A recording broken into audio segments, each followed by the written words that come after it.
I was living in our family home with my sister Sarah and her family after our parents passed away.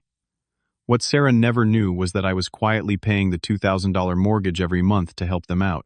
Things were tense between me and her husband Frank from day one. Yesterday, after a huge fight, Sarah told me to get out of the house immediately. Little did they know what would happen next when I stopped paying that mortgage. If you are watching this video, let me know where you are from in the comments below. Hit that like button and subscribe to my channel if you have ever felt betrayed by someone you trusted with your whole heart. Growing up, Sarah and I were inseparable. She was 4 years older, but she never treated me like an annoying little brother. We shared everything from toys to secrets. Our parents created a loving home where we felt safe and supported. Dad worked as an engineer, while Mom taught elementary school. They were not wealthy, but we never lacked anything important. 3 years ago, our parents died in a car accident on their way home from their anniversary dinner. A drunk driver crossed into their lane on a rainy night. Their deaths shattered our world and left us only with memories in the family home that still had a mortgage. I was 35, single, and working as a senior software developer at a tech company downtown. After the funeral, I decided to move back into the family home with Sarah, her husband, Frank, and their 2 children, Amy and Jack. Amy was 10, a bright girl, with our mother's curious nature. Jack was 7, a bundle of energy, who loved building things like our father. At first, things seemed perfect. I had my old bedroom back, and the house felt alive again with the sound of children. I cherished evenings helping Amy with her science projects or watching Jack construct elaborate Lego creations. Those moments helped ease the pain of losing our parents. About 6 months after moving in, I accidentally discovered that Sarah and Frank were struggling financially. I overheard an argument about unpaid bills. Later that night, I found Sarah at the kitchen table surrounded by past due notices, her eyes red from crying. Frank had lost his job at the marketing firm where he had worked for 8 years. Their savings were nearly depleted, and they were 3 months behind on the mortgage payments. The bank had sent a warning letter about possible foreclosure. Without telling them, I contacted the bank the next day and arranged to take over the mortgage payments. It was $2,000 monthly, a significant amount but manageable with my salary. I wanted to help without wounding Frank's pride. For months, this arrangement worked beautifully. I paid the mortgage, contributed to groceries, and occasionally treated the family to dinners out or small gifts for the kids. I never mentioned the mortgage payments, letting them believe the bank had granted them some kind of payment extension.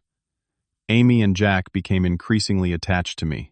I took them to the park on weekends, helped with homework, and told them stories about their grandparents. Amy showed a talent for coding, so I taught her basic programming on my laptop. Jack and I built model airplanes like I used to do with Dad. Those were golden days. I imagined us continuing as a family, supporting each other through good and bad times. I even started saving for Amy and Jack's college funds. In my mind, we were creating a new kind of family unit, bound by love and shared history despite our loss. Sarah seemed grateful for my presence, often telling me how much the kids loved having me around. Sometimes I would catch her watching us with a smile that reminded me of our mother. I thought Frank appreciated me too, though he was quieter about it. I believed we had found a way forward together, keeping our parents' legacy of family love alive. I dreamed of eventually buying a house nearby so the kids could visit any time. I imagined holiday gatherings for years to come, with Sarah and I growing old, as the close siblings our parents had raised us to be. Life felt full of purpose again. The first sign that something was changing came about 8 months after I moved in. Frank began avoiding conversations with me, leaving rooms when I entered.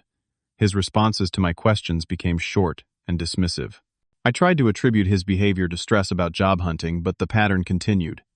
Sarah also began to change. She called less often during the day, stopped asking about my work, and rarely joined me for our traditional Sunday morning coffee on the porch. When I asked if everything was okay, she would smile tightly and say she was just busy with the kids. One evening, while having dinner with my coworker Thomas, I mentioned Frank's odd behavior. Thomas revealed something disturbing. He had seen Frank at an expensive restaurant downtown, with some business associates celebrating what appeared to be a new job. This was shocking because Frank had told the family he was still unemployed and Sarah was working extra shifts at the hospital to compensate. I decided to observe more carefully before saying anything. Within days, I noticed new items appearing in the house. Frank had a new golf bag. Sarah wore a designer watch I had never seen before. Yet they still complained about money being tight whenever I suggested ordering takeout or taking the kids to the movies. The children began to act differently too. Amy stopped asking me to help with her coding projects. Jack suddenly had sports practices whenever I suggested building models. When I directly asked Amy if everything was okay, she looked uncomfortable and said her dad told her not to bother me so much. One night I accidentally overheard Frank and Sarah talking in their bedroom. Frank was saying, "We need to figure out how to get Dominic to move out. Having him here was supposed to be temporary." I could not hear Sarah's response clearly, but she did not seem to disagree. The revelation stung, but I tried to rationalize it. Perhaps they wanted more privacy, which was understandable. I started looking at apartment listings, thinking I should give them space, while staying close enough to see the children regularly. Then came an alarming discovery. While looking for a screwdriver in the garage, I found a receipt from a luxury car dealership. Frank had made a down payment on a new sports car scheduled for delivery the following month. The amount was substantial, certainly not something an unemployed person could afford. My suspicions growing, I did something I am not proud of. While Frank was showering, I quickly checked his phone that he had left on the kitchen counter. There were dozens of emails from a company called Next Level Marketing, dating back 2 months. One congratulated him on his new position as marketing director, with a salary nearly double what he had earned previously. Frank had been employed for 2 months, but had kept it secret from everyone, including Sarah, as far as I could tell. Meanwhile, I was still paying the mortgage and watching Sarah work extra shifts to cover expenses. The final blow came when I discovered Frank had been selling our parents' belongings. An antique watch that had belonged to our grandfather was missing from the display cabinet. So was Mom's collection of silver serving pieces. When I casually mentioned the items to Sarah, she seemed genuinely confused, saying she thought I had taken them to my room for safekeeping. That evening, I found a receipt from a pawn shop in Frank's jacket pocket while doing laundry. He had sold our family heirlooms for cash items that had immense sentimental value to Sarah and me. I felt a deep sense of betrayal, not just for myself, but for Sarah and our parents' memory. As these realizations accumulated, I noticed the children being coached to avoid me. When I offered to take them for ice cream one Saturday, Frank quickly interjected that they had other plans. Amy looked at me apologetically, while Jack stared at his shoes. Later, I heard Frank telling them that Uncle Dominic needed space, and they should not bother me. By the end of that month, I felt like a stranger in what had once been my childhood home. Dinner conversations excluded me. Weekend plans were made without my knowledge. Even Sarah began to look through me rather than at me when we passed in the hallway. The situation deteriorated rapidly over the next few weeks. Sarah began criticizing me for not contributing enough to household expenses despite the fact that I was secretly paying the entire mortgage and regularly buying groceries. I considered telling her about the mortgage payments but held back. Something told me Frank had poisoned the well so thoroughly that she might not believe me. Instead, I increased my grocery contributions and offered to pay for utilities as well. Sarah accepted without gratitude, as if it were merely my duty. Frank became increasingly bold in his hostility. He would make snide comments about my presence during family dinners, suggesting that at my age I should have my own place. He complained about my use of the bathroom in the mornings, though I deliberately showered after everyone else. He even began moving my belongings without permission, claiming they were cluttering common areas. One evening, Sarah confronted me about allegedly drinking too much, saying Frank was concerned about having an alcoholic influence around the children. This accusation was absurd. I rarely drank more than an occasional beer with dinner. Frank, however, finished a bottle of whiskey every weekend. When I defended myself, Sarah dismissed my explanation as denial. It became clear that Frank had been systematically turning her against me, creating a false narrative about my character and habits. The sister who had known me all my life now viewed me through a lens crafted by her manipulative husband. The situation reached a new low when I discovered evidence of Frank's infidelity. While using Sarah's laptop to help fix a software issue, a notification appeared from her email. It was a message forwarded by one of her friends containing screenshots of flirtatious texts between Frank and a woman named Jessica. The texts were explicitly romantic, including plans to meet at a hotel. I was devastated for Sarah. After everything she had been through, losing our parents and struggling financially, she now faced betrayal from her husband. I struggled with whether to tell her, knowing it would cause immense pain, but feeling she deserved the truth. After days of internal debate, I approached Sarah when Frank was out. I gently explained what I had seen and offered my support whatever she decided to do. Her reaction shocked me. Instead of considering the evidence, she accused me of fabricating lies because I was jealous of their marriage and wanted to destroy their family. No matter how I tried to explain, she refused to believe me. She claimed I had always resented Frank and was now attempting to sabotage their relationship because I was unhappy with my own life. Her words cut deeper than any pain I had felt since our parents died. That night, I overheard Frank and Sarah talking about me again. Frank was saying, "He is trying to come between us. Next, he will try to turn the kids against me. We need to get him out sooner rather than later." Sarah agreed, adding, "Maybe we should think about selling the house, getting something that is just ours." The irony was bitter. They were planning to sell the house that I was paying for the home our parents had created for us. Frank had no idea that without my payments, they would have lost the house months ago. The final betrayal came when I discovered money missing from my emergency fund. I kept $30,000 in a locked box in my closet, saved for unexpected situations. After Frank's comment about selling the house, I checked the box and found nearly all the money gone, with only about $2,000 remaining. There was only one person who could have taken it. I had seen Frank watching me access the box once when I thought I was alone. He must have found or made a key while I was at work. I confronted Frank when Sarah was not home, asking directly about the missing money. His response was chilling. He smiled coldly and said, "Prove it. Nobody will believe you anyway.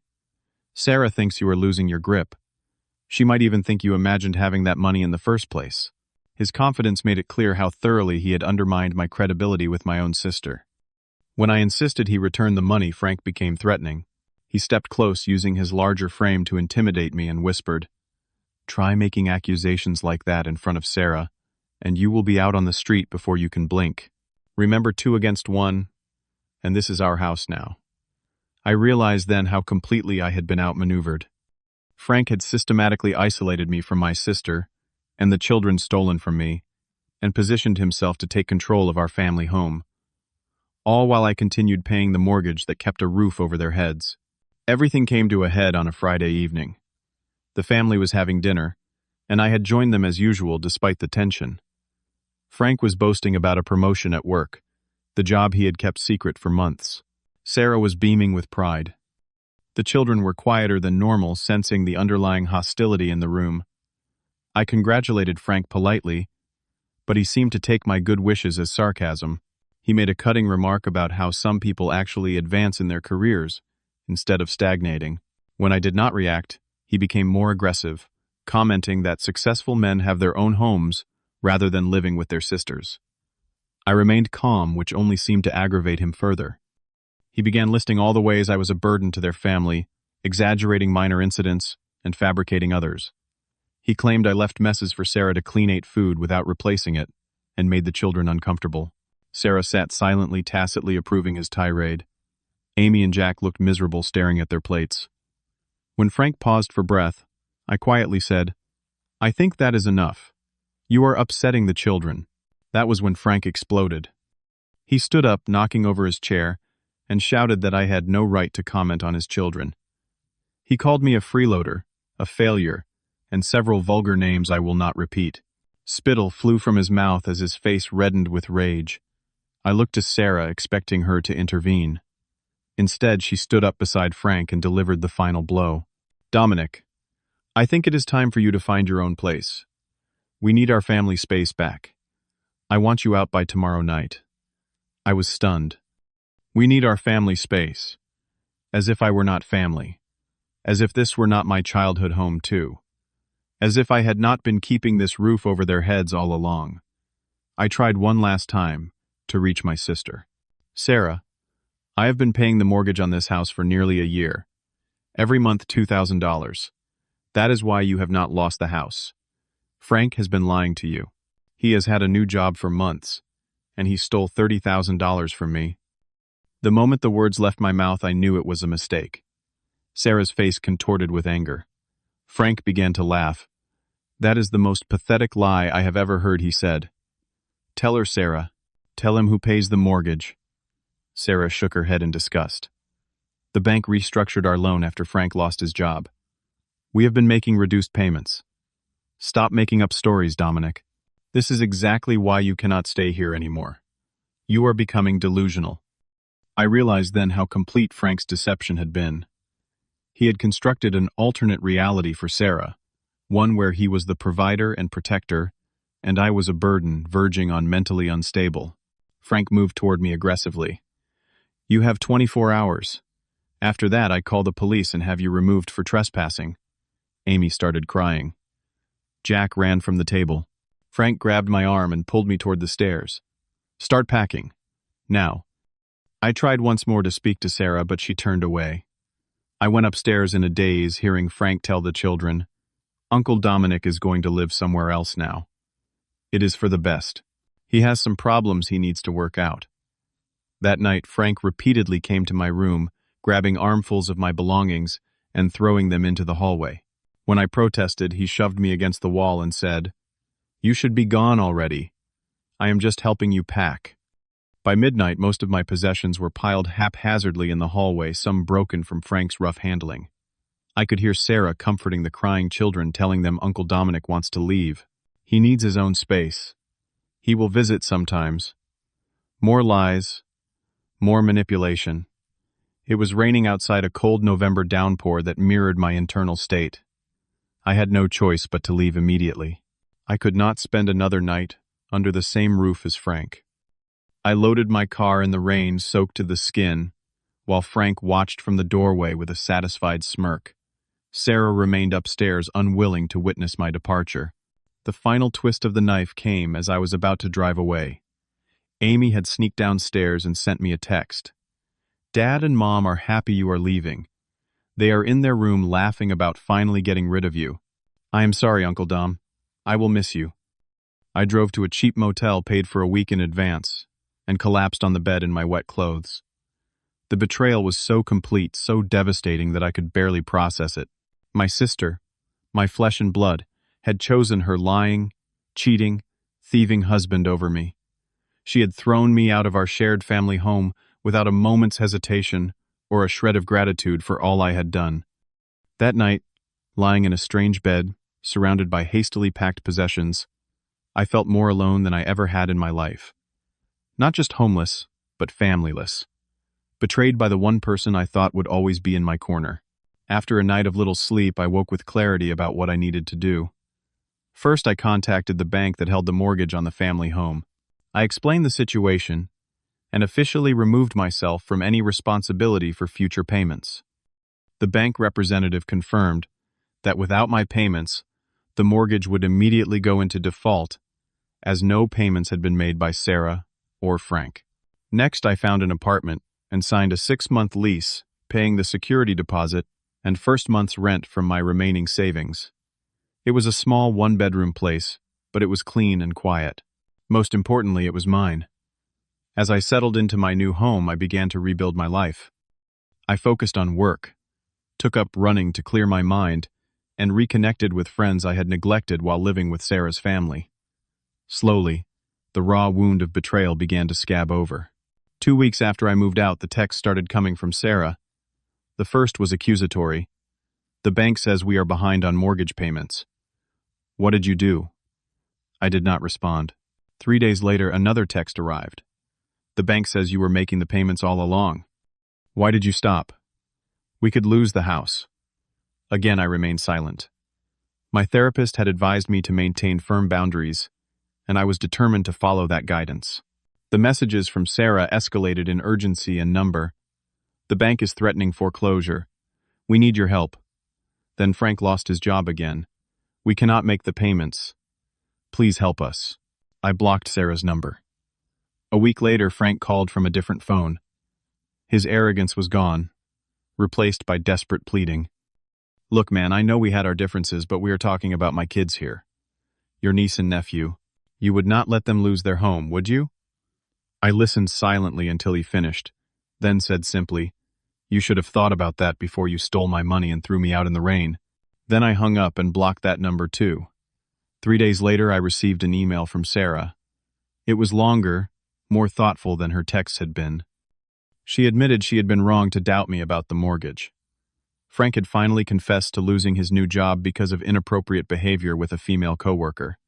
She was beginning to see the pattern of his lies. Attached to the email were screenshots of bank statements showing large withdrawals Frank had made over the past months, including one for exactly $30,000 on the date my money had disappeared. Sarah wrote that she had found the statement while looking for documents for the bank. She was devastated to realize Frank had likely stolen from me. I felt a small crack in my resolve. I replied with a single line, "What are you going to do about it?" Her response came quickly. "I do not know. I am scared, Dominic. I think our marriage is over, but I do not know how to protect the kids through this." Over the next week, Sarah and I exchanged cautious emails. She revealed more of Frank's deceptions, including evidence of multiple affairs and gambling debts. She apologized repeatedly for believing him over me, admitting that her fear of being alone with 2 children had led her to willful blindness about his character. I did not immediately offer financial help, but I did agree to meet Sarah for coffee. Seeing her in person, the toll of recent events was evident. She looked exhausted and had lost weight. She broke down crying within minutes of sitting down. I told her I would help her and the children, but not Frank. I made it clear that my assistance was conditional on her filing for divorce and pursuing criminal charges for the theft of my money. To my surprise, she agreed immediately. She had already consulted a lawyer and moved into the guest room at home. 6 months later, life had transformed for all of us. The family home was lost to foreclosure, as I had refused to resume payments while Frank still lived there. Sarah filed for divorce and cooperated with police regarding the theft of my money. Frank was charged, but fled before his court date. Last we heard, he was in Arizona with a woman he met gambling online. Sarah found a job as a nurse at a new hospital, and I helped her secure an affordable 2-bedroom apartment for her and the children. I bought beds and essential furniture for Amy and Jack, making sure they felt some stability despite the upheaval.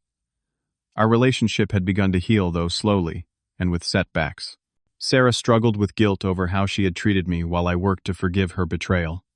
We attended family therapy together, learning to communicate more honestly and rebuild trust. Amy and Jack visited me regularly at my apartment. Amy resumed her coding lessons, while Jack and I started building model rockets instead of airplanes, a small but meaningful change, symbolizing our fresh start. The children were resilient, adjusting to their new reality with greater ease than either Sarah or I expected. Last month, I purchased a small house with a yard and enough bedrooms for everyone. I invited Sarah and the children to move in with clear boundaries and expectations discussed in advance. We now share expenses, fairly have family meetings weekly, and prioritize open communication. The betrayal I experienced taught me painful but valuable lessons. I learned that helping others is important, but transparency and clear boundaries are essential. I discovered my own resilience and capacity for forgiveness, but also the necessity of standing firm when truly wronged. Sarah learned about the danger of willful blindness and the importance of trusting her instincts. She now acknowledges red flags she ignored in her marriage and has become more independent and confident. Most importantly, we rebuilt our sibling relationship on a foundation of honesty and mutual respect. The bond that Frank nearly destroyed has emerged stronger, tempered by adversity, like steel and fire. As I watch Amy and Jack playing in our new backyard, I realize that family is not just about blood or shared history. It is about choices we make every day to support, respect, and protect each other, even when it is difficult. Especially when it is difficult. Have you ever had to make a difficult choice between helping someone and protecting yourself? Let me know in the comments below. And if my story resonated with you, please hit that like button, subscribe to hear more real-life experiences, and share this video with someone who might need to hear that sometimes walking away is the first step toward healing. Thank you for listening to my journey. And remember that even the deepest betrayals can lead to unexpected new beginnings.